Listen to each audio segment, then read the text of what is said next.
খাতামুন নবিয়্যিন প্রাণের যে প্রিয় নবী জনাব মুহাম্মদুর রাসূলুল্লাহ সাল্লাল্লাহু আলাইহি ওয়াসাল্লামের রওজা মুবারকে পৌঁছে দেন। আয় আল্লাহ তামাম জাহানের মাটিতে যত আম্বিয়া কেরাম আউলিয়া কেরাম শুহাদা সালিহিন পীর গাউস কুতুব ওলি আবদাল কওমি কওমিয়ত আল্লাহ প্রত্যেকের কবরে সওয়াবখানা পৌঁছে দেন।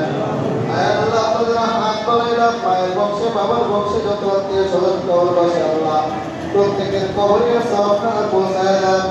আয় আল্লাহ প্রত্যেকের কবরকে জান্নাতের টুকরা হিসেবে কবুল করিয়া নেন। আয় আল্লাহ এখানে অনেক গুনাহগার মানুষ আল্লাহ অনেক মাসুম বাচ্চারা রয়েছে আল্লাহ জানি পাঠা মুরব্বীরা রয়েছে আল্লাহ আয় আল্লাহ বাইতুল্লাহ জিয়ারতকারী হাজী সাহেবরা রয়েছে রব্বুল আলামিন। আয় আল্লাহ এত মানুষের ভিড়ে রব্বুল আলামিন যার হাত আপনার দরবারে পছন্দ হয় রব্বুল আলামিন তার হাতে রুসিলায় আল্লাহ